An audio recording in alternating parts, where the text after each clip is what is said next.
Aujourd'hui, le squad, j'accueille le roi des mèmes et des trolls, des professionnels du sport. Passionné de football américain, mais aussi préparateur physique et kiné du sport, Brian est un spécialiste du développement de la vitesse et des lésions des ischio-jambiers. Brian, bienvenue sur le podcast du squad de la performance. Peux-tu te présenter rapidement à ceux qui ne te connaissent pas? Bonjour tout le monde, donc je me présente, je m'appelle Brani Tré, kinésithérapeute de formation, j'ai 30 ans, diplômé en 2017. Je suis également formateur dans deux domaines. Le premier, les atteintes nerveuses, c'est mon premier domaine de prédilection et d'expertise. Et le deuxième, la prise en charge des lésions ischio. Je me suis beaucoup formé grâce déjà à mon passif de sportif et aux blessures que j'ai pu me faire aux ischio.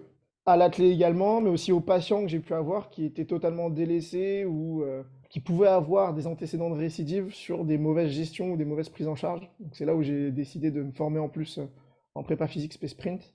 J'aimerais qu'on parle plus spécifiquement des lésions myoaponevrotiques ou plus Mhm. communément qu'on appelle lésions musculaires et plus particulièrement aux ischios comme tu en as parlé, même si bien évidemment il y a des similitudes avec les autres muscles. Les Mhm. lésions des ischio-jambiers, elles sont assez fréquentes dans le sport et notamment, comme on en a Même les plus parlé en... fréquentes. Ouais, une des plus fréquentes, ouais, clairement. Et notamment dans les sports où il y a de la course, comme on en a parlé en off, à haute vitesse, les changements de direction. Selon toi, à quel moment faut-il prendre en charge une lésion musculaire et pourquoi? Alors je vais essayer de mettre le minimum mon avis, ou je te dirai quand est-ce que c'est mon avis. Si on prend absolument pas mon avis, il faudrait prendre en charge en J1, J2. Si tu prends les données de Bayer et collaborateurs, c'est une équipe de Suédois, ils ont comparé prise en charge à J2, prise en charge à J9. Ils se sont rendus compte que déjà, un, il n'y avait pas plus de récidives de blessures, alors il n'y en avait pas. Deux, les joueurs revenaient à un niveau sportif, donc au retour au sport, beaucoup plus rapidement, avec un plus haut niveau de force comparativement aux autres. Déjà, les données, elles me disent qu'il faut reprendre le plus tôt possible. Et en vrai, j'ai envie de te dire, même dans ma pratique, donc c'est mon avis, reprendre le plus tôt possible permet d'avoir une meilleure prise en charge, ne serait-ce que parce que sinon ton corps il va se déconditionner. Tu peux Mhm. travailler d'autres qualités de force qui n'ont pas été bossées, sur d'autres parties du corps également. Donc pour moi, c'est le plus tôt possible. Si possible, même à J1. À J1, on peut déjà commencer à faire des trucs, quoi. Clairement. Et Donc justement, qu'est-ce que tu ferais à J1? déjà, lutter contre le fait que lorsque ton corps il a mal, il va essayer de se protéger. Quand il se protège, malheureusement, c'est pas le plus intelligent. Il va essayer de se figer, pas contracter certains muscles. Donc déjà, prendre un schéma de marche normal, habituel en tout cas. Commencer des contractions sur la zone, mais pas forcément fortes. En isométrique, on peut commencer. En isométrique, juste à contracter poutre composite. Ou alors même à contracter en isométrique contre un meuble, contre un élastique, peu importe. Et rien que ça, déjà, pour stimuler la zone et optimiser la mécanotransduction, ça semble être le plus pertinent. Et à la fois, les données nous montrent que c'est pertinent. J'imagine aussi dans un but de cicatrisation de manière précoce et d'orientation aussi, notamment sur les fibres de collagène. Alors là, ce serait faire le thérapeute manuel Ouais. que d'imaginer autant de trucs parce qu'on ne sait pas. Pourquoi je dis qu'on ne sait pas? C'est que les données sur le rat nous disent que oui, si tu as une prise en charge rapide, en gros des cellules compétentes qui vont aller sur site, et si tu attends un peu trop longtemps, justement, tu as des cellules non compétentes ou du collagène qui va se mettre. Sur le rat déjà, c'est pas vraiment sûr, et sur l'humain, on est encore moins sûr. Et pour l'orientation des fibres, là, c'est un grand mystère. On sait qu'on sait pas. Mais j'ai envie de te dire que, en fait, c'est cohérent au vu des données sur tous les autres tissus, puisqu'on a plus de données sur les os ou sur les ligaments, ou même en dehors de parler d'orientation des fibres, etc., on se rend compte que tu vas activer de la construction et que tu vas diminuer l'inflammation qui est autour, donc pas l'altérer complètement, mais la diminuer en gros un peu plus la canaliser pour que ce soit Mhm. une inflammation efficace pour cicatriser, mais pas trop importante pour aller détruire les tissus. Parce que trop d'inflammation, ça détruit les tissus. Oui, c'est trouver le juste milieu au niveau de l'inflammation, c'est d'en avoir un petit Ouais, peu, la canaliser comme tu le dis, parce que ouais. quand même, elle est bénéfique pour le processus de cicatrisation et pas néfaste complètement comme certains laissent à penser, mais effectivement, quand même en garder, quoi. Justement, quand tu vas faire des exercices, selon toi, est-ce qu'il faut qu'ils soient faits avec ou sans douleur? Alors pareil, je te mets le pas mon avis, puis après mon avis. Je crois que c'est les études de Tyler, et c'est justement sur les lésions musculaires, où il s'est rendu compte que pareil, quand tu travailles avec un seuil de douleur considéré comme acceptable, au 4 sur 10 sur un EVA, tu reprends plus vite. Au niveau de récif, je crois, il me semble que c'était exactement le même, mais pas au même moment dans la rééducation. Et par contre, des niveaux de force nettement plus importants. Donc on peut se permettre de travailler dans de la douleur gêne, plus dans de la gêne que de la douleur. Mhm. Pareil, c'est ce que je fais au cabinet. J'ai l'impression que ça joue aussi beaucoup sur les limites que peut se mettre le patient et comment est-ce qu'il arrive à les surmonter. Parce qu'en fait, quand tu comprends que ta douleur, elle n'est pas dangereuse, bah, ça te permet de faire nettement plus de choses. Comme on en a parlé juste avant, le truc c'est que l'immobilité, ça peut être cool pour cicatriser, hein. Si tu as une fracture du scaphoïde, je vais te dire, Ouais, clairement. immobilise. Pour une lésion musculaire, c'est moins vrai. Mais en plus, si tu vas stimuler un petit peu plus que ce que tu ferais selon ce que ton corps t'envoie comme douleur, bah, il semblerait que ce soit mieux. J'ai bien dit un petit peu plus, j'ai pas dit Mhm. pour les douleurs à chaque exercice. Mais j'ai envie de te dire que tu peux doser en comprenant la neurophysiologie, la biomécanique. Parce que si tu vas faire un exercice qui sera sûr d'être sous-stimulant pour mettre des contraintes sur le foyer de blessure, mais assez stimulant pour stimuler le muscle, bah tu sais que ça va aller. Si je te dis par exemple que j'ai une fracture bien nette de mon tibia, en vrai, mettre un peu de charge axiale, ça va. Plutôt que des forces de cisaillement où tu vas faire un leg extension, par exemple. Ouais. Donc en fait, marcher sur une fracture, même qui date d'il y a que 2 semaines, ça peut valoir le coup. Donc, c'est aussi à réfléchir selon le type de blessure, etc. Mais en tout cas, Ouais. pour les lésions musculaires, on peut se permettre bien sûr de travailler sous un seuil douloureux acceptable. Tu as parlé de force de compression, etc. Il y a une question qui me vient. Selon toi, pour la reprise de course suite à une lésion musculaire, à quel moment, comment? Là, le truc, c'est que tu as dit course et que pour moi, ça englobe énormément de choses. La Clairement. course, des J4, on peut la reprendre. Mais maintenant, c'est à quelle vitesse de course, étant donné que les ischios, en gros, leur niveau de sollicitation, il va être dépendant de la vitesse. En gros, la courbe de sollicitation des ischios, elle est logarithmique selon la vitesse en mètres secondes. Donc, tu peux faire courir des personnes avec des lésions aux ischios à J4, mais à 5 km/h. C'est tout con, mais Ouais, c'est de ouais. la... C'est bien que tu le précises. Tout à l'heure, tu as parlé de récidives. On sait que les récidives au niveau des ischio-jambiers, elles sont conséquentes et puis elles n'ont pas tendance véritablement à diminuer. Pourquoi selon toi et comment y remédier? Ouais, c'est vraiment intéressant. Alors, juste pour rappel, c'est quand même la blessure la plus incidente et la plus fréquente dans le foot. Mm. Il me semble qu'elle représente plus d'un quart des blessures sur le cœur actuellement. C'est la blessure la plus élevée au baseball, au football américain, sprint. En gros, partout où ça va sprinter. Moins le hand, parce que le hand, c'est sur des très courtes distances. Et moins le basket également. Pour moi, il y a énormément de récidives à cause de plein de problèmes. Le premier, moi, je vais clairement nous tirer dessus, nous les soignants, c'est qu'on prend mal en charge ce type de problème. Peut-être par peur, par surprotection. Surtout, ne fais pas ça pendant X temps. Par incompréhension de la littérature, par croyance, pour Mm. plein de raisons possibles. Problème aussi les coachs, parce que maintenant que je suis formé en athlé, je comprends mieux pourquoi il y a plein de gens qui peuvent se péter en sprint, quand en fait tu as des coachs, juste après la pré-saison, ils décident de te faire des séances où le mec il va sprinter 1000 mètres dans une séance. Dans une séance. Alors que 1000 mètres, peut-être que c'est ce qu'il faut sprinter dans une semaine chez des pros. Et quand je dis des pros, c'est des Olympiens, hein, entre à peu près 1 km 2, 1 km 6, max, max, max. Donc déjà, le coaching et les attentes du coach, si elles sont pas cohérentes avec ce que peut absorber les athlètes au niveau de charge, Mhm. bah, ça peut amener à de la blessure. Donc le délai de prise en charge également. Si c'est pris trop tard, bah, forcément le retour au sport il sera plus long. Mais si le coach il a besoin de toi et que le joueur veut jouer, le dopage, parce qu'il ne faut pas l'oublier, le dopage augmente le risque de lésion musculaire.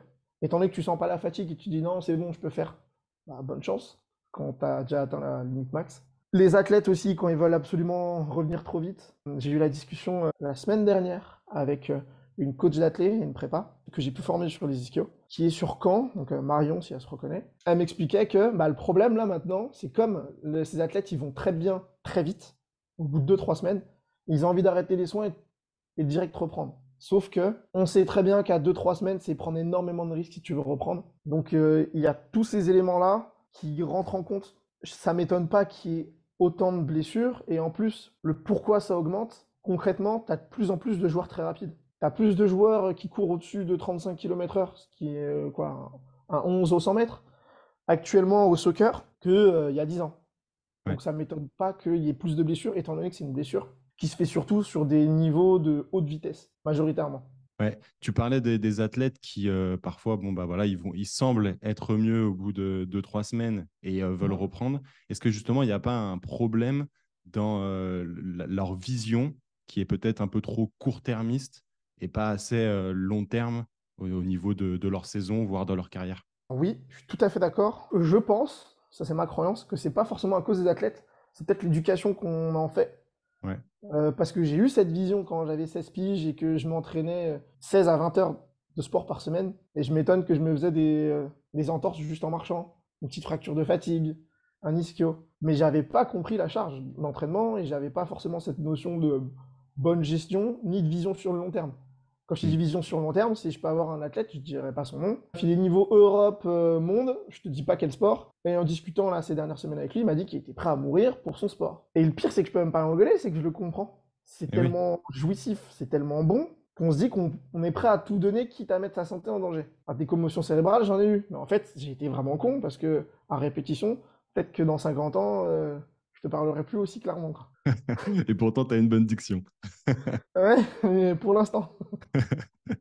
Donc, Ouais. selon moi, en fait, ce serait d'abord peut-être à nous, professionnels de santé, à s'imposer dans les clubs sportifs et concrètement à pas faire les putes, juste à se dire, yes, je travaille dans un bon club, donc je ferme ma gueule et je demande ce qu'on me fait, et je Mm. fais ce qu'on me fait, ce qu'on me dit. Mais plutôt imposer non, non, le mec il va pas reprendre parce que s'il reprend, il risque de se reblesser. Donc après, vous choisissez, hein. Bien sûr que si c'est une finale de Ligue des Champions, Benzema il a déjà joué blessé et au final, point faible trop fort. Mais est-ce qu'il a conscience du fait que ça peut vraiment nuire à sa carrière sur le long terme? Bah pour moi, ce serait à éduquer les coachs et les athlètes à comprendre que les interruptions de carrière liées à des blessures font que tu vas aller moins vite que ton camarade. Et c'est ce qui peut faire que tu seras sur le banc où tu vas diminuer en division. C'est ça, tu as énormément de données sur le sujet. Mm. Même dans des académies de jeunes, donc en NCAA ou des académies en soccer ou football américain, où ils prennent les jeunes et ils se rendent compte que ceux qui commencent à avoir des blessures, clairement, chute libre. Et en athlète, tu retrouves un peu la même. Alors oui, bien sûr, tu as des gens qui sont des pépites et génétiquement qui sont au-dessus de la moyenne. Cependant, bah, si le mec qui fait que de se blesser, c'est bien, mais il va pas progresser. Alors que tu en as plein d'autres juste qui sont réguliers et qui peuvent le surclasser en étant adulte, quoi. Après, c'est peut-être ma vision kiné et santé centrée qui veut mettre un point fort sur ce sujet. Peut-être que les gens ils veulent juste du spectacle et qu'il y ait des JO que de mecs dopés. Ça c'est ok. Ouais. Moi, c'est pas ce que je kiffe. Moi, je suis content quand je sais que sur une saison entière, il y a eu 0 blessé dans une équipe. Que Ouais, ce bien soit de sûr. basket, de foot. Et le pire, c'est que c'est possible. C'est ça le pire. Un de mes amis qui est kiné à Strasbourg, donc avant il était à Nice, et il a quitté justement parce qu'il n'avait pas la liberté d'action qu'il voulait. Et il a voulu tenter également l'aventure ailleurs, Chris.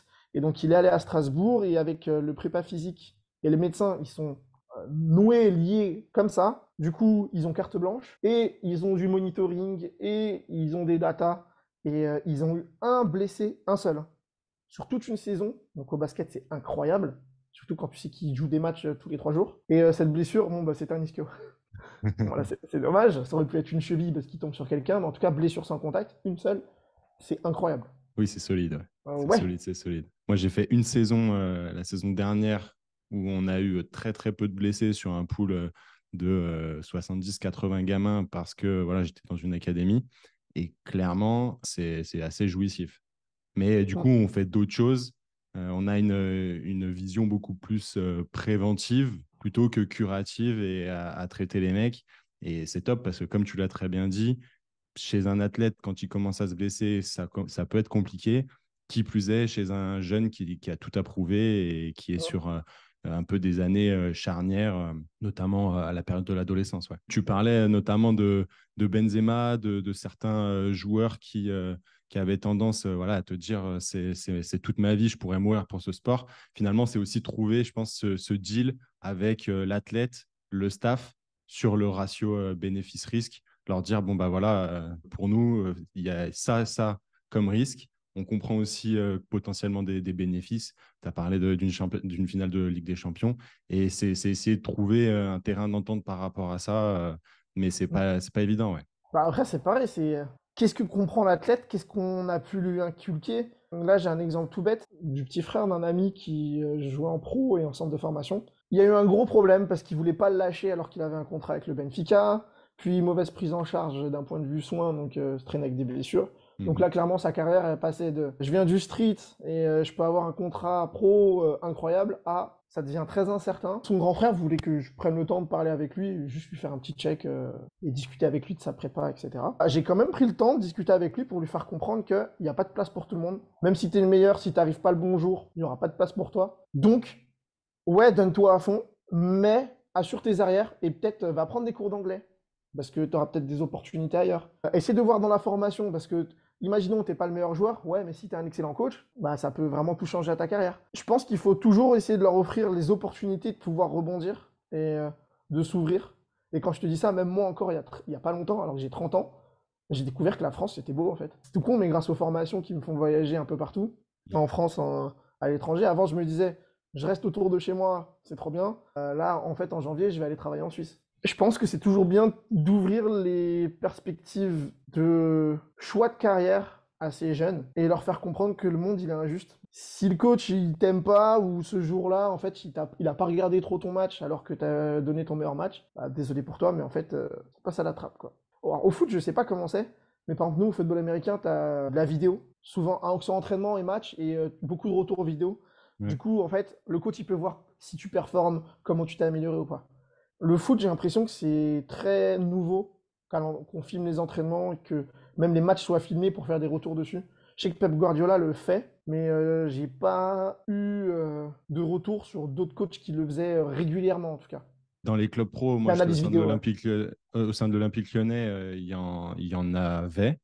Depuis Ouais. quand, je ne saurais pas trop te dire. Je sais que la Fédé a un cahier des charges qui évolue au fur et à mesure, notamment pour les centres de formation, etc. Et puis, il y a des grades en fonction des centres de formation.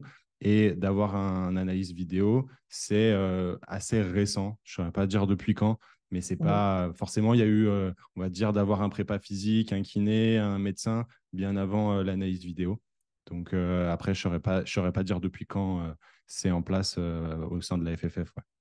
Ok. Parce que moi perso, je sais qu'il y a plus de 10 ans. Donc ouais, oui, putain. Ah ouais, putain, je suis vieux en fait. En bref, en junior au Flash, on avait des analyses vidéo de nos entraînements et des matchs, quoi. Oui, et pour le coup, là, je te parle en sein d'un club pro.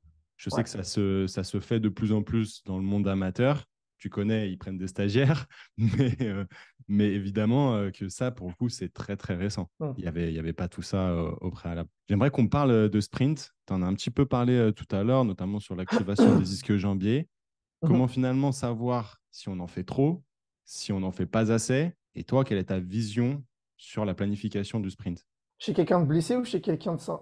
On va commencer sur quelqu'un de sain et pourquoi pas après étayer sur quelqu'un de blessé. Alors, chez quelqu'un de sain, déjà, j'ai envie de te dire que si tu sprints pas au moins une fois par semaine, t'en fais toujours pas assez. Bien que Si tu le par... dises. Ouais, Pour moi, c'est hyper important et c'est des choses qui sont trop peu faites. et Vraiment. j'ai bien Ça, dit c'est. au moins Ouais. une fois par semaine. Après, j'ai envie de te dire que si tu sprints 3 fois ou plus de 3 fois par semaine, il y a de grandes chances que tu en fasses trop également. Mais le problème, il vient dans le nombre de fois par semaine et aussi le volume dans les séances et dans la semaine. Alors, je me suis formé avec Altis, peut-être que ça te parle d'Amphaf. Ouais, clairement. Voilà, Stuart McGillan, etc. Ils ont fait plein d'expérimentations et ils se sont rendus compte qu'on pouvait vite faire des erreurs au point de vue d'un dosage de sprint. Si tu es sur un mésocycle de 5 semaines, bah, tu as énormément de chances de te péter plutôt que 4 semaines pour du sprint. Si tu sprints plus de 3 fois par semaine, il y a de grandes chances que ça pète. Donc du coup, c'est tout con, mais quand il y a les périodes de compète en athlée, il faudrait à l'avance prévoir le calendrier et les sessions pour qu'en fait, les périodes de compète passent comme un entraînement. Moi, je trouve ça incroyable de se péter en compète quand tu te rends compte qu'en fait, il court moins qu'un entraînement normalement. Donc c'est qu'il y a vraiment un gros problème dans la gestion des entraînements et de la charge. Et en fait, le truc, c'est que le trop ou pas assez, ça dépend énormément du sport et du poste. Parce que déjà, rien qu'au soccer, tu trouveras pas le même nombre de sprints entre un défenseur et un latéral. Mhm. Donc, bah, va falloir ça, le doser, le Adapté mesurer, l'ajuster. et Sachant qu'en vrai, c'est... l'individualiser, ouais. Mais sachant qu'en vrai, c'est pas dur, hein. En fait, tu as déjà énormément de données GPS sur les joueurs en première ligue, sur les joueurs en NFL, sur les joueurs en MLB. Bref, tu as une bonne idée de, selon le poste, combien de mètres de sprint la personne se fait, plus, enfin, je parle de sprint, mais aussi course à haute vitesse, etc. Avec un écart type. Donc, en plus, ça permet juste la réflexion de si tu entraînes la personne à courir 500 mètres de sprint, alors que l'écart type, il est de 200 mètres, donc en gros, il peut aller jusqu'à 700. Bah, en fait, donne-lui 700 dans la gueule directement, au niveau réflexif. Et pour moi, c'est du micro-dosage. Et encore, là, je suis en train de te mentir, ça dépend le moment de la saison. Si tu es en pré-saison, tu peux te permettre de faire des sessions full sprint, muscu, full sprint, bref. Accélération, développer certaines qualités. En plein milieu de saison, bien sûr que ça va être plus compliqué, mais par contre, tu peux mettre des micro-dosages de sprint. Du coup, si je récap, ça dépend du sport, du poste, également qu'est-ce qui est la priorité à bosser. Mais pour moi, le sprint est toujours important à bosser, même Mhm. si t'es pas en sprint pendant tout un match. Ouais, mais c'est ce qui fera la diff quand il y aura une contre-attaque. AKA Kylian Mbappé contre l'Argentine en Ouais, 2018. alors je regarde pas, pour le coup, je regarde vraiment pas le foot.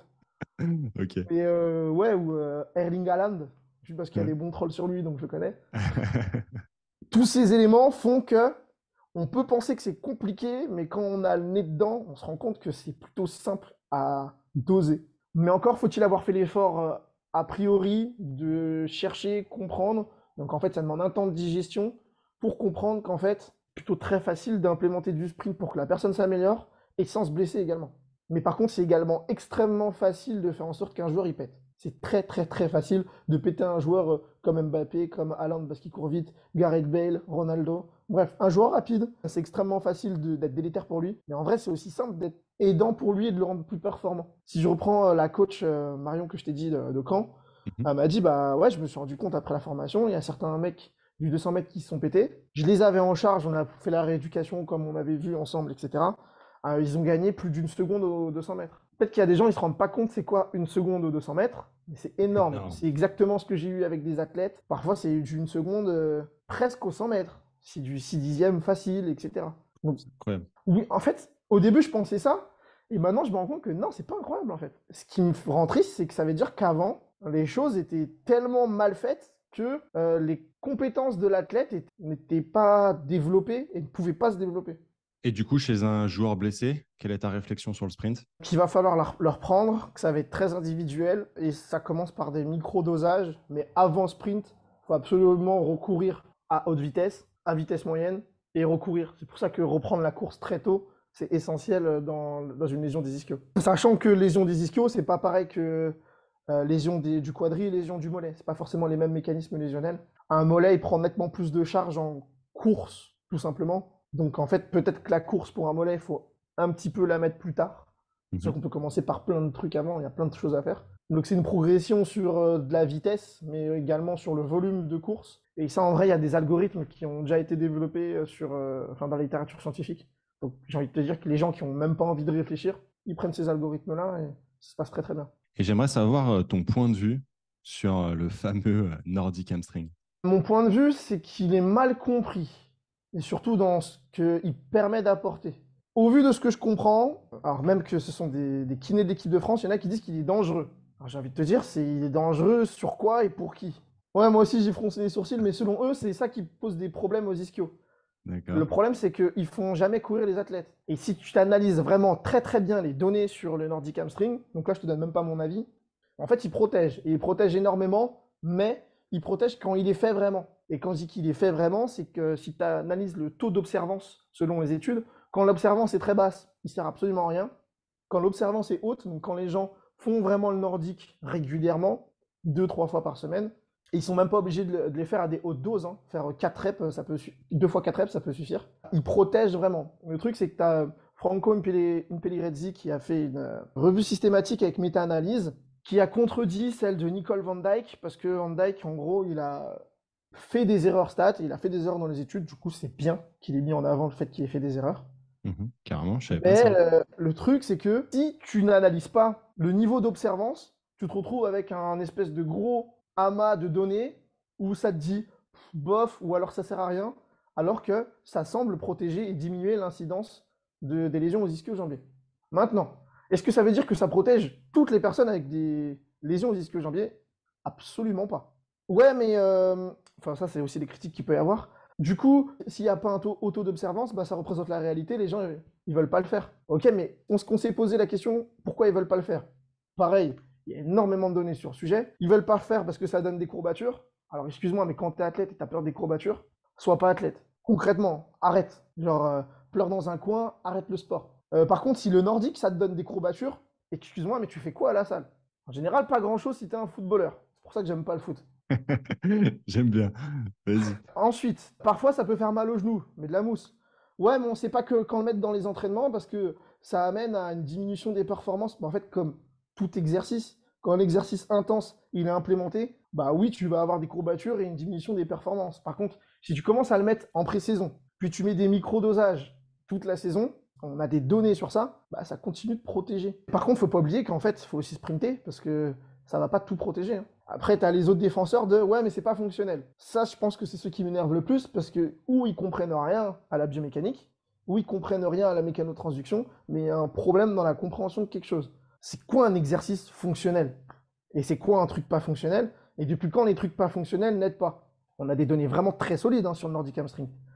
Sur le fait que ça protège, donc c'est peut-être pas fonctionnel, mais ça protège. Je développe après le pourquoi. Le squat, depuis quand c'est fonctionnel? Sauf si tu fais du volleyball. Et encore, je suis pas sûr qu'au volleyball, il soit comme ça. Avec la rotation externe d'épaule, ouais. Ça peut ne pas être fonctionnel, mais ça te permet de développer des qualités athlétiques qui te permettent d'être plus performant sur tes trucs fonctionnels. Et si on prend que les exos fonctionnels, donc un exo fonctionnel, en général, tu vas pas courir en ligne droite. Alors moi, j'utilise en prépa, hein, pouvoir courir sur par exemple, sur des arcs de cercle, en gros, sprint incurvé. Mais ça suffit pas à stimuler comme un sprint à haute vitesse en ligne droite. Donc ce sont des choses, plusieurs choses sont à mettre en place. La pliométrie, faire des bonds et des changements de direction sur des axes très précis, sauf si tu es receveur au football américain où tu dois faire des cuts à 45 degrés, c'est pas fonctionnel. Mais pourtant, ça permet de développer des patterns de mouvement qui sont essentiels. Et le jour où tu as besoin de taper un gros break, bah là, tu seras performant. Pour moi, l'argument du fonctionnel, déjà, il fonctionne pas, même en gériatrie et même en neurologie, parce que les patients âgés, au lieu de leur faire du fonctionnel, tu leur fais faire des gros squats, des gros lifts, tu te rends compte que tu as de meilleures récupérations neurologiques et fonctionnelles que de faire du fonctionnel à vas-y, fais comme si tu buvais une canette. C'est toujours pas un argument qui est valable pour moi, déjà parce que cet argument se confronte aux données de la science. Une des raisons pour lesquelles il semblerait que le Nordic Hamstring fonctionne, elle est peu intuitive parce que lorsqu'on se pète en sprint, en général, c'est le biceps fémoral. Sauf que pour un Nordic Hamstring, en fait, ça va être les ischio-médiaux, semi-tendineux, semi-bambardeux, qui vont être le plus sollicités. Mais, de 1, sur le Nordic Hamstring, c'est peut-être l'un des exercices qui stimule le plus le biceps fémoral également. Même s'il stimule le plus. Ouais, mais même s'il stimule beaucoup plus les ischio-médiaux. C'est-à-dire que même s'il n'est pas fonctionnel, machin, c'est déjà un exercice qui est là. On va dire que le sprint, c'est là. Mais tout le reste, là, c'est ici. Et en plus de ça, on s'est rendu compte que dans l'activation des ischio-jambiers dans un schéma de course ou même dans un schéma juste de leg curl, bah, il semblerait qu'il y ait un lien entre un défaut d'activation des ischio-médiaux et suractivation du biceps fémoral.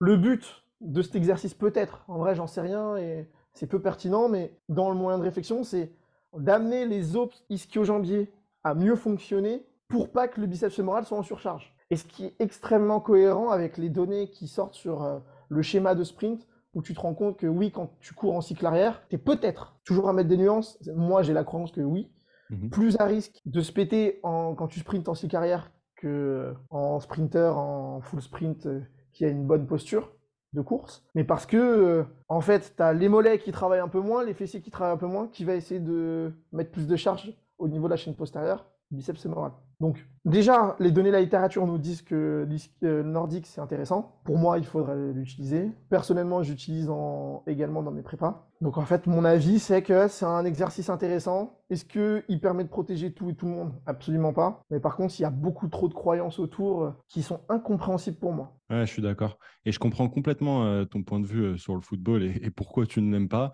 Moi, je suis issu du football et je perçois tout ça de manière quotidienne. Un des trucs, moi, qui me rend encore fou, c'est que tu peux te retrouver des joueurs seniors qui ne savent toujours pas faire un soulevé de terre.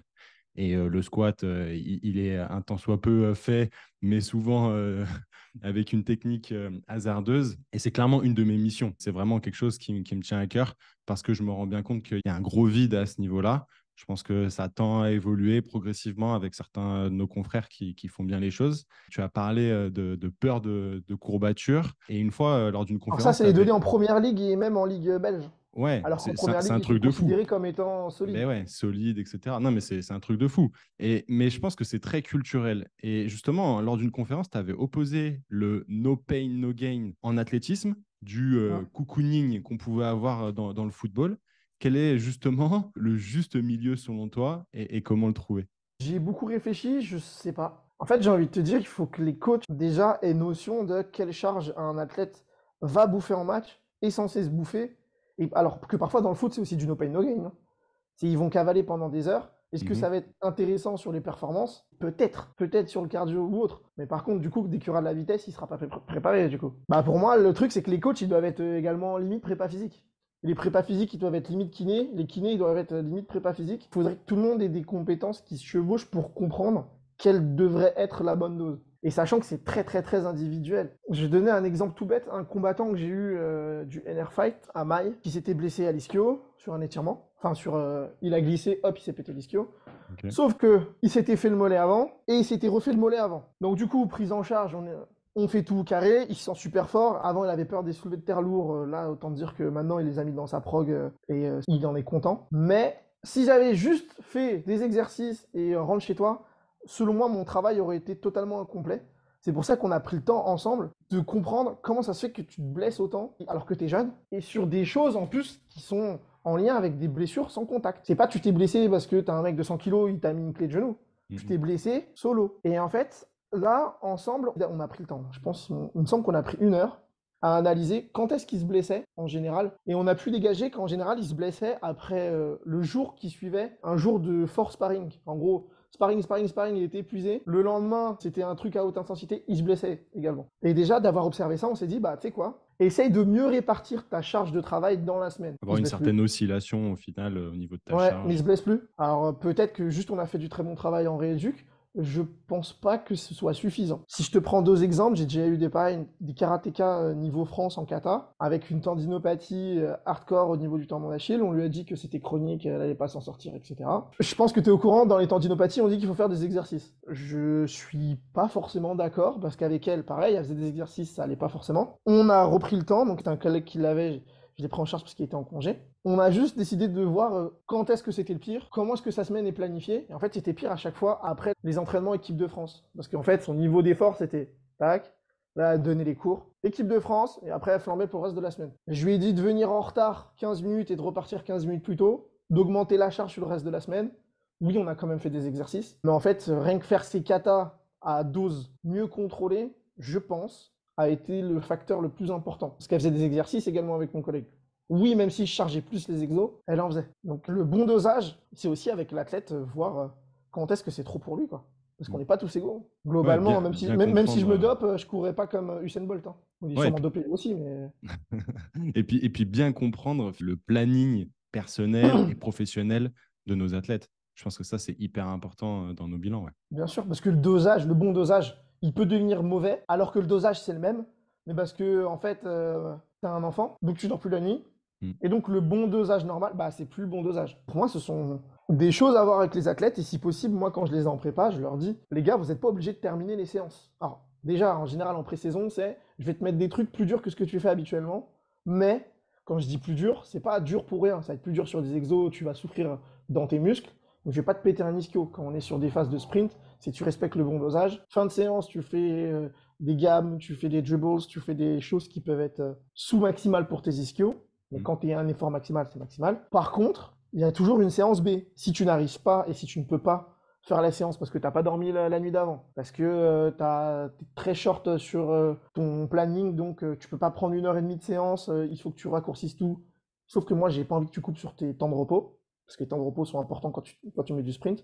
Bah, Mhm. tu auras une séance B et c'est OK. Pouvoir essayer également dire à l'athlète que parfois, ça vaut le coup de, allez, on recalme tranquille pour repartir beaucoup plus fort après. Même principe que sur les récidives des blessures aux ischios, pour moi, c'est l'éducation à l'athlète et également pouvoir s'autogérer dans des situations à risque. Si, après une rééducation, les athlètes ou les patients ne peuvent pas comprendre les situations à risque, quand tu es sur charge de match, quand tu es fatigué, etc., bah, le travail, pour moi, il est totalement incomplet. C'est faire prendre conscience à une personne que, ok, tu te fais opérer d'un croisé, mais en fait, si c'est juste pour faire du ski 1 fois par an, déjà réfléchis si tu dois te faire opérer. Et est-ce que tu auras la force d'esprit de faire de la prépa régulièrement? Et je dis bien régulièrement parce que de toute façon, on a énormément de données sur ça également. Quand tu t'es blessé, type croisé ou ischio, quand tu as un moment long de repos, imaginons 3 mois, la jambe qui s'est jamais blessée, bon bah, elle va perdre légèrement en performance, celle qui s'est blessée. Donc déjà, c'est faire comprendre aux gens que bah, tu t'es blessé 1 fois, tu es condamné à vie à prendre soin de ton corps. Et donc là, ça demande énormément d'ajustements selon les personnes. Ça, c'est peut-être pas le taf du coach, il a peut-être pas le temps. Il doit gagner des saisons, il doit faire progresser des athlètes. Bah, peut-être que c'est au staff technique et médical, par contre, de s'ajuster avec les athlètes et pouvoir dire au coach parfois que telle phase de jeu, telle intensité, et ça peut suffire. Bah coach, là, en ce moment, t'as tel joueur, tel joueur, tel joueur qui est cramé. Qu'est-ce que tu peux mettre en place pour quand même progresser sur toi tes objectifs, mais sans développer ce truc-là qui serait de la surcharge pour eux. Ça demande de la communication et des feedbacks réguliers, quoi. On comprend bien l'importance ouais, d'avoir un retour permanent entre le professionnel du sport et l'athlète. Il faut vraiment que les deux soient capables de jouer le jeu parce que sinon, en fait, il manque des informations qui peuvent être vraiment problématiques par la suite. Et en fait, se dire, moi, j'ai fait les choses correctement. L'athlète se dire, moi aussi, en fait, j'ai suivi le truc au carré. Mais finalement, avoir un manque de communication sur des paramètres qui peuvent avoir une importance assez cruciale comme tu l'as dit, hein, tout bêtement, une personne qui vient d'être parent et derrière avoir des problématiques par la suite. Ouais. Bah, Euh, ouais, ça me fait penser à un athlète en plus que j'adore, que je suivais. Nous, on avait notre prog, mais il avait son coach d'athlète et il faisait presque des. Enfin, il sentait, il y avait des alertes, quoi, à chaque fois que son coach il surchargeait. Sauf que nous, on avait notre prog également, où il y avait des sprints. Et au bout d'un moment, je lui ai dit, bah, moi, de toute façon, je vais te rajouter des trucs spécifiques. Mais si derrière, c'est pas dosé, contrôlé, ça mm, va être compliqué de suivre ensemble, sachant mhm. qu'il y a trop de paramètres qui sont pas gérables pour moi. Et pareil, en plus, il était en phase d'épreuve, donc sommeil, ça peut jouer. Le truc, c'est que moi, je travaille pas avec des clubs en plus. Je travaille avec un indiv. La chose que j'essaye de faire, c'est donner toutes les clés à l'athlète et limite le former à pouvoir s'auto-prendre en charge. Mm. Même s'il le fera pas parce que cognitivement, c'est chiant, C'est une c'est charge long, mentale conséquente. Ouais. mais pouvoir anticiper ce type de moment, bah, ça a fait qu'il y a plein d'athlètes qui savaient que putain, là, je me sens trop bien depuis 4-5 semaines. Ouais, mais attends, je sais que quand je me sens trop bien, en fait, parfois, il faut peut-être rediminuer en charge pour reprendre tranquillement, et faire des oscillations plutôt que je me sens trop bien, je me sens trop bien, je me sens trop bien, je me sens trop bien, je me sens trop bien. Blessure. Carrément. Tout à l'heure, dans ta présentation, tu as parlé de ta spécialisation dans tout ce qui est douleurs neuropathiques, les neuropathies. J'avais plein de questions à ce sujet, Vas-y, mais on a le temps. clairement, ça aurait fait un On a tout notre épisode temps. de 3 heures. Non, non, mais il faut qu'on cut et qu'on centralise. Et ça pourrait être vraiment l'occasion, je pense, d'un deuxième podcast pour que ça soit plus digeste pour tout le monde une seconde fois. J'aimerais justement qu'on parle de l'utilisation de la neurodynamique pendant une rééducation des lésions myo-aponeurotiques, les lésions musculaires. Finalement, pour toi, qu'est-ce que c'est et quels en sont les bénéfices? Donc la neurodynamique, pour ceux qui savent pas, globalement, tu vas faire glisser le nerf un peu plus spécifiquement. Bah, moi, j'ai envie de te dire toujours dans quel but. C'est comme les Nordiques, dans quel but? Si le but c'est protéger tout le monde, absolument pas. Si le but c'est diminuer l'incidence, te rendre plus fort sur certains trucs, ouais. Et là, la neurodynamique, dans quel but? J'ai envie de te dire que c'est quasi tout le temps inutile en fait. Pourquoi pas? Alors là, ça peut être intéressant. Si tu as des lésions hautes des ischios, peut-être éviter qu'il y ait de la fibrose Au niveau du sciatique? autour d'une. Ouais, parce que ça nécessite une neurolyse si tu veux aller mieux après. Mhm. Pourquoi pas? Sachant que je suis pas sûr. Mais pourquoi pas? En gros, tu peux donner des glissements à la personne. En vrai, ça fait pas de mal. C'est un petit exo que la personne peut faire toute seule avec un ballon, un Swiss ball, etc. Ça va. Mais par contre, dans quel but? Si on me dit que ça va faire courir plus vite les personnes, non. Est-ce que ça va les rendre plus performantes? Non. Faire reprendre un temps de retour au sport plus rapide? Non. Donc, ça veut dire que toi, dans une rééducation de lésions musculaires, tu vas pas en faire? Si, je peux lui donner, mais par contre, je vais absolument pas mettre toute notre attention dessus. C'est, tiens, Clairement. je te donne ce petit truc qui fait glisser ta jambe. En fait, je te donne ça comme si je te disais, avant de faire un entraînement de grappling, tourne tes poignets, quoi. Tu vois, c'est rien, Ouais. pas grand-chose. On est d'accord, mais ça peut quand même avoir une certaine. En fait, c'est quelque chose, on va dire, de préventif par rapport comme tu le disais, une fibrose ou même pas. Bah, on sait pas. C'est ça le truc, c'est que mon cerveau de kiné, en plus que je travaille dans la neuro, si j'avais envie de te vendre quelque chose, je te dirais, ah ouais, ça fait de la prévention pour ça, machin. Ouais, c'est pour ça que Non, j'en parle avec toi, justement. ah non, absolument pas. On peut pas dire ça. On n'est pas sûr d'avoir un réel effet sur ça. Sachant que ça va même pas prévenir la fibrose. Ça va Mhm, prévenir que la fibrose soit problématique, peut-être.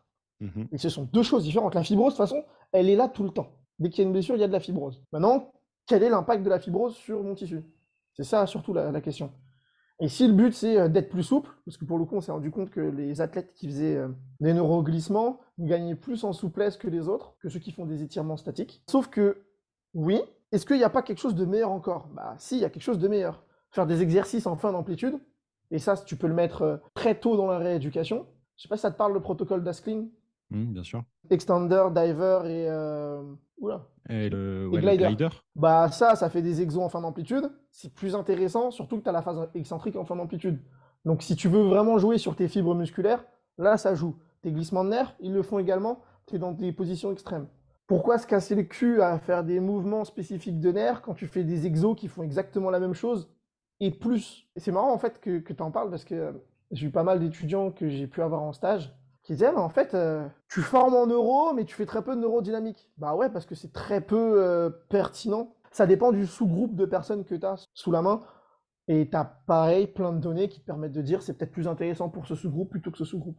Mais c'est comme pour les médicaments, hein. Pour les médicaments, pour les douleurs neuropathiques, tu as le choix entre des gabapentines, des bloqueurs d'ion sodium, des opioïdes. Globalement, on se rend compte que c'est aussi efficace qu'un placebo sur des revues mal faites qui brouillent tout. Par contre, si tu fais des sous-groupes, tu te rends compte que les gabapentines, c'est mieux pour ce sous-groupe, les opioïdes, mieux pour ce sous-groupe, sur des études contrôlées randomisées, et pas qu'une fois, plusieurs fois. Donc c'est toujours à quelle intervention tu vas donner à qui pour être meilleur ou pour un objectif précis. Comme je t'ai dit, pourquoi pas pour les lésions hautes d'ischio, mais si tu peux faire des exercices qui font la même chose, fais des exercices qui font la même chose. Romanian deadlift, ça passe. Single leg Romanian deadlift, ça passe. Glider, je trouve excellent quand tu le maîtrises, ça passe. Je préfère donner ça très tôt en réhab plutôt que donner des glissements. Ok, Après, comme je t'ai dit, c'est qu'une préférence, hein. ouais, bien sûr. Mais c'est super intéressant d'avoir justement ton point de vue à ce sujet-là, surtout parce que tu as cette double vision, on va dire, au niveau de tes spécialisations. Donc, je suis bien content de ta réponse et je pense que ça va faire réfléchir un peu tout le monde par rapport à ça. J'aimerais qu'on parle de la douleur dans le monde du sport. Je pense Mhm. que souvent, il y a une mauvaise compréhension de ce qu'est la douleur et encore plus dans ce monde sportif. Souvent, on va entendre des choses comme c'est dans ta tête. Qu'est-ce que tu répondrais à ça? Je dirais qu'il le ressent dans son corps. C'est le système neurologique qui va décider qu'il va ressentir de la douleur ou pas. Et 100% du temps, si ton cerveau te dit que tu as de la douleur, bah tu as de la douleur. Point. Après, c'est est-ce que le staff médical a déjà réfléchi et a déjà exploré sur les potentiels contributeurs à ta douleur? On sait que le manque de sommeil peut jouer sur la douleur. On sait que le catastrophisme, qui fait partie des facteurs psychosociaux, est peut-être l'un des facteurs qui contribue le plus à la persistance de douleur et à passer à la chronicisation. La charge d'entraînement, on sait que ça peut jouer sur la douleur. La technique chez une personne peut jouer à la douleur si tu vas irriter certains tissus. La douleur, faut l'écouter, mais faut pas non plus faire la chochotte comme au foot. Mais en fait, c'est aux professionnels autour de pouvoir jauger et doser en lien avec tout ce que l'on sait. C'est comme on en a parlé de la rééducation avec douleur, mais dans des conditions où tu es sûr de ne pas être délétère. Parce que quand tu fais de l'isométrique sur un muscle, tu peux pas le péter et tu peux pas l'abîmer. À partir du moment où tu sais ça, et en plus c'est ce que je retrouve énormément chez mes athlètes, c'est qu'ils commencent la première rep, ils ont trop mal, ils ont peur. De moins le faire, ou je prends le temps de leur expliquer, ou alors je suis en mode dictateur, c'est fais-le, fais-moi confiance. Et ils se rendent compte que plus ils le font, mieux ça va. Mais parce qu'on est dans des conditions qui sont très carrées, parce que moi en tant que professionnel de santé, c'est à moi de pouvoir les encadrer et pouvoir les maîtriser, ces conditions. Et après, d'autres douleurs, bah, parfois tu as des douleurs d'alerte. Quand la personne elle ressent dans ses ischios que je sens que j'ai besoin de m'étirer, hein. C'est exactement ce que j'ai fait. Et après, 3-4 sprints après, ça pète. C'est pas facile parce qu'il y a plein de conditions qui peuvent amener à des douleurs. Et parfois, je vais pas le dire parce que je suis dans un centre de formation et qu'il y a 30 mecs derrière moi qui veulent absolument mon poste. Je vais pas le dire parce que oh, moi c'est rugby, moi c'est sport, c'est les copains. Je continue, c'est la castagne. Pareil, on s'est rendu compte, extrême de collaborateurs et plein d'autres Australiens, sur le foot australien, ont suivi sur plusieurs saisons des athlètes, 72 il me semble. Sur 5 saisons, il y a eu en tout 2176 événements indésirables, ou blessures. Et ils se sont rendus compte surtout que les pires blessures, c'était ceux qui amenaient à très peu de temps d'interruption de l'athlète. Parce qu'en général, il a une blessure, on lui met un petit strap et il continue, sauf que à la suite de ça, il a une fenêtre de vulnérabilité où il va augmenter ses risques de blessures, et de blessures beaucoup plus graves. Donc en fait, chaque blessure est importante à monitorer, gérer, rééduquer. Et au niveau de la douleur, bah du coup, c'est à nous de voir est-ce que c'est de la douleur ou est-ce que c'est la traduction d'une blessure. Et ça, en fait, sans avoir les athlètes sous les mains, moi je pourrais pas dire. Je sais pas si ça répond Si, à... si, carrément, parce qu'on comprend bien que la douleur, elle est impactée d'un point de vue neuro par Partout. l'interprétation du cerveau et que ça, il n'y a pas forcément une corrélation avec un tissu qui va être endommagé, qui va être abîmé. Bah, bien sûr, surtout pour les douleurs persistantes. Enfin, moi, je prends mes patients en neuro. C'est vrai et faux, parce qu'il y a beaucoup de patients avec des douleurs persistantes. Déjà, il n'y a pas le bon diagnostic, des grosses erreurs diagnostiques avec des troubles vasculaires ou des troubles nerveux en dynamique. Et pour d'autres conditions, les facteurs psychosociaux sont les plus prédictifs que tu vas avoir tes douleurs. Et parfois, en gérant ça, la personne va mieux. Sauf que la personne va mieux, pas parce que, elle va voir un psy, mais également parce qu'elle peut expérimenter des choses avec son corps qui la rassurent. Alors peut-être que la mécanotransduction, ça joue, mais quand j'ai des personnes lombalgiques depuis X années, et je les mets à faire du soulevé de terre lourd alors qu'ils en ont jamais fait, ils ont un peu de courbature, mais ils se rendent compte qu'ils ont nettement moins mal, je suis pas sûr que ce soit plus en lien avec le fait que leurs muscles ou leurs tissus soient renforcés, que ça les a quand même vachement rassurés sur leurs conditions et ils se sont posés pas mal de questions. Et pour les athlètes avec douleur, parfois c'est aussi juste, est-ce que tu peux adapter ton entraînement pour continuer à t'entraîner sans avoir de douleur? Parce que si oui, bah c'est génial. Là, je suis exactement dans ce cas en ce moment. Retour de Tahiti, j'ai passé un mois. Je reprends le bench. En gros, en quittant Tahiti, j'étais à 160 au bench. Je reprends le bench en me disant, bah, allez, je suis kiné quand même, je vais un peu diminuer la dose. Je me mets que à 140. Bah, 140, ça suffit à me m'irriter un peu le poignet et la clavicule. Bon, bah, je vais adapter. Je vais aller à la machine. Je vais faire un peu plus de tirage pendant que c'est en train de se calmer. Je vais pas m'alarmer et rien faire. Je vais pas forcer parce que ça s'irrite, parce que j'ai essayé. Mais en gros, c'est après aussi avoir les bons comportements face à ça, sachant que je sais que je suis pas sur une blessure grave. Il n'y a pas eu de choc. C'est cohérent avec mon entrée en charge sur mes tissus. Donc, j'ai toutes les données qui me disent, Brian, t'as fait trop. Bah maintenant, t'assumes. Ou je pleure dans un coin, ou je décide de quand même continuer de manière raisonnable, ou je force et je ferme ma gueule. Bah, je préfère essayer de continuer de manière raisonnable parce que j'aime pousser à la salle. Donc, si mon objectif c'est prendre du plaisir à la salle, j'adapte. Et c'est ok. Et là, en ce moment, bah, je fais beaucoup plus de pull que de push. Je fais beaucoup plus les jambes qu'un petit peu avant. Enfin bref, je Ouais, le ouais, kiffe tu quoi. t'adaptes évidemment. Génial, merci pour ta réponse super éclairée. J'aimerais qu'on passe du coup à la dernière partie du podcast et Ouais, savoir comment tu vois l'évolution de la kiné d'ici une dizaine d'années. je suis plutôt très négatif sur l'évolution. Il y a un premier point, je sais que je sais pas. C'est que j'ai l'impression que globalement, on est plutôt mauvais en santé, mais en fait, j'ai envie de te dire partout sur la planète. On retrouve la même au Canada avec les physios. D'ailleurs, en 2024, je vais au Canada, à Montréal, pour aller en Mhm. former. Pareil en Belgique, pareil en Angleterre, où en fait, globalement, mais en fait, c'est pareil dans tous les métiers, globalement, tu auras toujours plus de personnes dans le ventre mou que de personnes très bien formées. Ça, pour moi, c'est un gros problème parce que de toute façon, même si tu augmentes le nombre de professionnels et la demande de professionnels, si c'est majoritairement des professionnels qui sont plutôt bof, c'est dommage. Surtout que la santé, selon moi, c'est différent que de la plomberie, même si la plomberie peut y avoir des réelles conséquences très très très graves. Mhm. Bah, la santé, c'est encore pire. Donc déjà, je suis pas trop confiant sur ça, même si à discuter avec des personnes plus anciennes que moi, enfin plus âgées que moi, ça a énormément évolué depuis très peu de temps. Et peut-être que je m'en rends pas compte. Donc j'avoue que sur ce point-là, je sais pas. Mais si je prends leurs conseils, si ça évolue en positif. Par contre, c'est après la politique de santé en France. Ou si tu regardes les autres pays, c'est la merde. Concrètement, la France, ça vient de Bangladesh. Pour demander certains IRM, tu es en province, il faut attendre plusieurs mois. Des IRM, c'est rien un IRM. Des erreurs médicales, il y en a tous les jours. Le système de santé, concrètement, il est en train de privatiser et faire en sorte que l'accessibilité aux soins elle soit à deux vitesses, quoi. Donc, j'ai très peu confiance en l'avenir et j'ai même pas mal d'athlètes que j'ai pu avoir en soins avec qui ça s'est très bien passé qui me disent ah, j'ai envie de devenir kiné. Et je leur dis direct, alors que je suis kiné, je suis pas sûr que je peux te le conseiller. Moi, j'ai la chance de vivre correctement de mon métier, d'être épanoui. Mais je me rends compte que c'est pas le cas de tout le monde. J'ai de la chance Mhm. d'être heureux dans mon métier parce que Mhm. j'aime faire ce que je fais. Mais c'est pas tout le monde qui aime faire ce qu'ils font. Si tu cherches l'argent dans la santé, absolument pas. Clairement, va sur les chantiers, ça va être mieux. Et dans le sport, c'est encore pire. Ouais, dans le sport, c'est encore pire, c'est des crevards. Donc, je pense que l'évolution politique en lien avec le système de santé, c'est même pas contre les kinés, hein, fait que ça va être de pire en pire. Ok.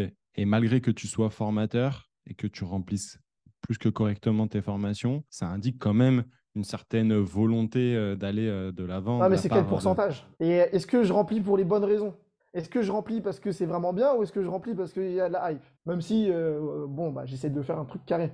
Parce Mhm. que des formations qui ont été exécrables au niveau données scientifiques, il y en a qui ont popé et il y a plein de kinés d'il y a 20 ans qui ont été formés en X, Y ou Z et tu te rends compte qu'en fait c'est à chier les chiottes. Tu vois, c'est pas parce que ça remplit que je suis confiant sur l'avenir. Et pareil, je sais pas au final ce que les gens ont retenu de la formation également. Surtout que c'est une formation extrêmement dense où les gens ou reviennent ou vont faire celle d'un ami avec qui je forme, Laurent Fabre. Et, au bout de la deuxième fois, ils captent encore plus de trucs. Même si de plus en plus de gens se forment, bah, il y a de plus en plus de gens aussi qui sont formés à d'autres choses particulières. Ne serait-ce que une des promos que j'ai eues dans ma dernière année d'exercice, il me semble qu'il y a au moins 15 étudiants qui ont arrêté kiné dans les 2 premières années, ou pour faire médecin, ou pour faire dentiste, ou parce qu'ils étaient déprimés de la réalité de terrain, parce qu'ils ont eu des stages où le kiné, il fait que masser, il fait que mettre des électrodes, ou la dissonance cognitive entre ce qu'on t'apprend en cours et t'aimes bien ce prof-là et la réalité. On est dans une phase de changement et je sais pas comment est-ce que ça va évoluer. Je suis plutôt très pessimiste dans la vie de tous les jours, même Ok. si j'ai le sourire, je prends du fun. Je m'attends toujours au pire pour pas être déçu. Tu dis que tu as des étudiants, enfin des stagiaires, des professionnels de santé qui viennent à tes formations plusieurs fois? Pour une piqûre de rappel, mais ça me choque pas parce que moi aussi je le fais pour Ah ouais, ok. certains formateurs, certaines formations, Mhm. où le contenu est tellement dense qu'il y a besoin d'une piqûre de rappel. Ou alors parfois, c'est aussi prendre les tips du formateur. Par exemple, tu as Peter O'Sullivan qui forme en thérapie cognitivo-fonctionnelle à Londres. Mhm. Je sais que je vais le refaire et plusieurs fois parce que j'ai besoin d'avoir des tips de sa personne. En fait, c'est comme si la première lecture que j'avais, c'est comme un plat avec plein de saveurs. C'est au début, tu Mhm. apprends à comprendre c'est quoi la patate douce. Et après, oh putain, il y a aussi du basilic. Oh, il a mis des coups de girofle en plus. Bon, Mhm. ça fait un plat chelou là, mais t'as compris que tu peux avoir différents degrés de lecture selon bah, les fois. Mais c'est comme sur certains, même en prépa physique, dans le sport. Je sais que j'avais un coach qui prenait le temps de nous faire comprendre. Et après, pour la suite, en fait, c'est un gain de temps énorme. Parce que tu comprends mieux quand il dit non, cover 2 man. Et tu comprends mieux dans la disposition de jeu pourquoi il fallait faire absolument ce qu'il dit. Et pourquoi il fallait mettre le pied gauche dans cette position et pas le pied droit dans cette position. Pourquoi, quand tu tombes contre un ancien judoka au sambo, faut plus y aller à l'étranglement ou au pied-point plutôt que essayer de se rapprocher. Enfin, plein de trucs comme ça qui font que la répétition pour l'apprentissage, c'est important. Par contre, j'incite absolument pas les gens à revenir, hein. Je leur dis, vous Mhm. pouvez, si vous voulez, ou aller voir Laurent qui fait pareil en un peu différent. Mais par contre, pour les autres, je connais pas. Je sais pas comment ils font. Très clair. Quel est le meilleur conseil que tu puisses donner à tes sportifs? D'être curieux et de prendre le temps, d'aller chercher des astuces, des tips, des drills, de faire des analyses vidéo et de prendre le temps de progresser parce que c'est pas en voulant aller absolument vite que tu vas être meilleur. Et parce que déjà, la puberté, elle touche pas tout le monde au même âge, donc tu n'auras pas forcément la même force physique. Et de la constance également. Avoir une vision à long terme si possible. Et j'ai pas dit que c'était facile. Je pense que c'est très difficile d'avoir cette rigueur. Après, moi, dans mon entourage, bah, ceux qui avaient cette rigueur, c'était ceux également qui avaient une forte croyance religieuse et qui arrivaient à être réguliers, carrés dans leurs efforts. Je suis pas du tout croyant, donc force à eux. Ouais, mais tu vois, c'est très rigolo et très intéressant ce que tu dis là, parce que je me suis jamais posé la question, mais en t'écoutant parler de religion, moi non plus, je le suis pas, Mhm. mais c'est vrai que force est de constater que je le perçois véritablement chez les athlètes que j'ai pu avoir, notamment au sein de l'Olympique Lyonnais, où il y avait vraiment une place très importante de la religion chez beaucoup des footballeurs. Au football américain, pareil, des Maliens ou des Sénégalais musulmans, mais c'est ça, musulmans, ou ça peut être également mon pote brésilien qui allait à l'église tous les dimanches. Ils avaient une rigueur qui...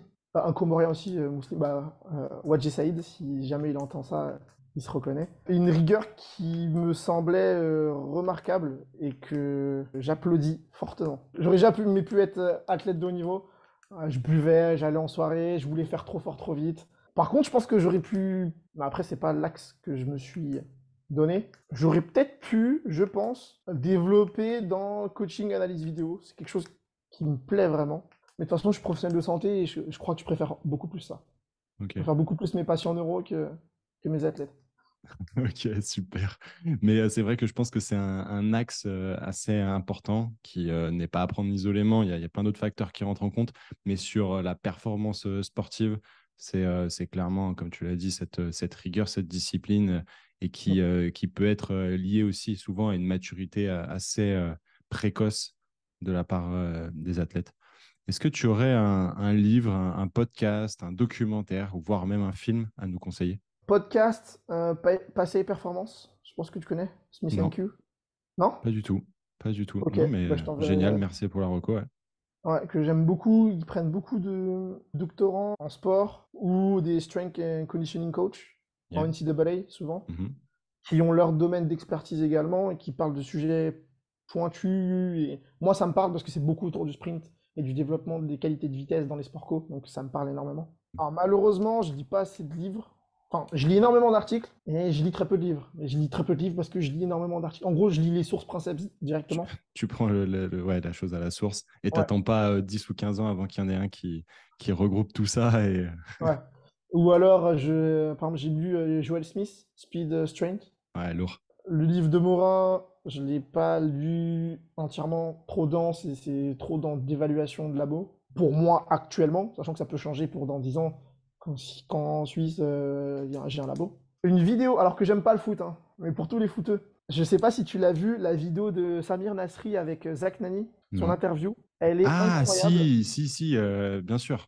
Bien où il sûr. parle de sa carrière et pareil, il parle de différents coachs, sa vision de l'intérieur. Ça, je trouve Mm, ça remarquable. mm. Je Pareil, l'ai je écouté regarde en pas assez. podcast, c'est pour ça que j'avais pas la ref au tout Ah ouais. début. Bah, documentaire, je regarde pas assez la télé. Bon, c'est beaucoup de mangas. Donc, en fait, C'est déjà d'écouter conséquent. des coachs ou des athlètes, je trouve ça intéressant pour comprendre le point de vue. Pareil, je suis tombé sur une interview il y a 2 ans, je crois, de, comment est-ce qu'il s'appelle, ceux qui se blessent tout le temps, Eden Hazard. Bah, je comprends pourquoi il se blesse tout le temps. Et je comprends que bah, le problème, en fait, c'est peut-être que des petits, on lui a pas fait prendre conscience qu'en fait, ça peut être du plaisir d'aller à la salle. Ça peut être du plaisir de pas se blesser. Et plein d'autres trucs. Plutôt que se dire, putain, ouais, mais c'est l'athlète, il veut rien faire. Ouais, mais attends, qu'est-ce qu'il a compris? Parce que lui, il le dit. Les gars, moi, j'ai des vacances une fois dans l'année. Quand je suis en vacances, je suis en vacances. Me faites pas chier. Il a raison. Et après, il dit, ouais, mais moi, j'ai pas envie d'aller à la salle. J'irai pas à la salle. Quand je vais à la salle, je fais du tennis ballon. On peut avoir la vision de, ouais, c'est un petit con. Mais je suis pas du tout d'accord. C'est comment on lui fait prendre conscience que ça peut le protéger, ça peut permettre qu'il soit encore plus fort. Sachant Mhm, qu'il est déjà excellent. mhm. Et par exemple, moi, il y a un joueur, bah, alors c'est marrant, je ne suis pas le foot, mais je connais énormément de kinés qui s'occupent de joueurs de première ligue ou qui ont été dans les clubs de. Bref, mais je donnerai pas de nom. Par exemple, il y a vraiment l'inverse entre. Il y a eu un joueur de première ligue et j'ai la photo de leur salle de réhab. T'as l'impression que c'est une salle NCAA, des racks partout, des poids partout, etc. Il est à 9 mois de sa rééduque. Actuellement, il fait toujours pas de squat à plus de 150. Il fait du leg extension à 40, il fait de la chaise. Enfin, des exos qui sont éclatés à 9 mois. À côté de ça, tu as Mikhailo Mudryk, qui est à Chelsea, l'Ukrainien. Et lui, sa prépa, je l'ai suivi, il est incroyable. Parce qu'en fait, il est juste carré. Et donc, en fait, c'est ça le pire, je devrais même pas dire incroyable. Il fait des quarts de squat à 200 kilos, mais c'est ok, c'est normal de faire des quarts de squat à 200 kilos. On est d'accord, enfin, j'espère que on est d'accord, c'est Mhm, rien. Enfin, c'est rien. mhm, C'est bien, mais ça devrait être inculqué à toucher tous les athlètes pro. clairement. Il tape du sprint lesté, il tape de la plio, core stability, il en fait. Et bizarrement, il se blesse pas. Je sais pas s'il y a un lien de une corrélation, une causalité, mais je pense que c'est un élément qui fait que ça le protège. J'ai pas dit qu'il sera absolument meilleur que Ronaldo. Non, ça après, ça dépend de lui. De Par tellement de contre, choses, bien sûr. par contre, j'ai la croyance qu'un bon staff médical et un bon staff de prépa physique, ça s'observe par le nombre de blessures dans l'année. C'est ma croyance. En tout cas, ça laisse à réflexion et je trouve très pertinent tes réponses. Quel serait le meilleur moyen de te contacter? En DM Insta. Parfait. Comme je Je suis un troller mettrai. sur Insta, je suis souvent dessus. Génial. Bah, on mettra bien évidemment tout ça en lien dans la description et je confirme que tu es troller. Mais c'est ça qui est cool. C'est ça qui est vraiment cool, notamment dans tes stories. Ouais, j'encourage tout le monde à aller voir un petit peu ce que tu proposes. Je vais te poser la dernière question, la question passe décisive. Qui aimerais-tu entendre passer au micro du podcast du squat de la performance? Les athlètes, comprendre leur quotidien et pas forcément des athlètes qui réussissent. Carrément. Ça sera encore peut-être même Pour plus aussi, intéressant. ouais, pour voir quand est-ce que ça a, ou alors qui ont réussi puis c'est devenu la merde. Mm. Je pense que ça peut vraiment être intéressant et que ce soit surtout sans langue de bois, qui peut expliquer tout ce qu'il a vécu, subi, ses échecs, ses réussites. Je trouve ça vraiment, vraiment, vraiment intéressant. En fait, comme je t'ai dit, je regarde pas le foot, mais je me suis surpris à apprécier les interviews de Gaël Clichy, Mm. Nasri et d'autres joueurs parce que c'était vraiment leur vision de l'intérieur. Alors que je suis un féru de données scientifiques, d'expertise, de précision, je me rends compte que c'est également extrêmement important et intéressant de comprendre ces choses-là et le vécu de l'athlète. Parce que même parfois des petites centres de formation, j'ai eu un athlète, je me rappelle plus de son nom, un jeune qui était au centre de formation de Bordeaux. Il s'est fait renvoyer parce que des problèmes entre jeunes, et il y en a un qui a menti, qui lui a dit qu'il l'avait frappé alors que pas du tout, blablabla. Et là, qui a été pris dans un club italien. Et en Ok. rééducation, je me rappelle, lors d'exercices, alors que je le poussais hein, pour lésion d'ischio, mais je me suis dit, attends, le truc c'est que là tu viens un peu tard pour ta lésion d'ischio, ta sélection en Italie dans pas longtemps, on va te pousser. Et je me rappelle que sur certains exos, je lui disais, yes, good job, vraiment bien joué, tu gères. Et il m'a regardé ému, ça m'a fait mal au cœur. Il m'a dit merci. Je dis, bah, pourquoi merci? Normal. Il dit, bah, en centre de formation, on nous dit jamais qu'on fait bien. En vrai, je l'ai mal vécu ça. Encore, Hmm, quand j'en parle aujourd'hui, ça me fait mal. Donc tu te rends compte qu'il y a des jeunes qui partent de chez leurs parents pour aller en centre de formation très jeune. et ils sont considérés comme du bétail. Et ça me Hmm, fait mal. hmm. Vraiment mal. Je vois bien de quoi tu parles et je pense que c'est vraiment un des axes principaux au niveau des centres de formation, clairement. Ryan, je te laisse le mot de la fin. Sprinter, mais doser. Et aller à la salle, mais doser. Parfait, c'est très très clair. Merci beaucoup, Brian, pour justement ton partage d'expérience sur ces lésions musculaires et notamment sur les disques jambiers, comme on l'a bien compris, sur le sprint et de pousser de la fonte, parce qu'à un moment donné, personne ne le fera à votre place. Merci à toi qui est toujours là, de nous avoir écoutés jusqu'au bout. Si tu as kiffé l'épisode, il y a deux moyens de nous aider. Tout d'abord, tu n'as qu'à noter l'épisode sur ta plateforme de podcast préférée, puis tout simplement de le partager à 5 ton étoiles. entourage. Un 5 étoiles, comme dit Brian, exactement.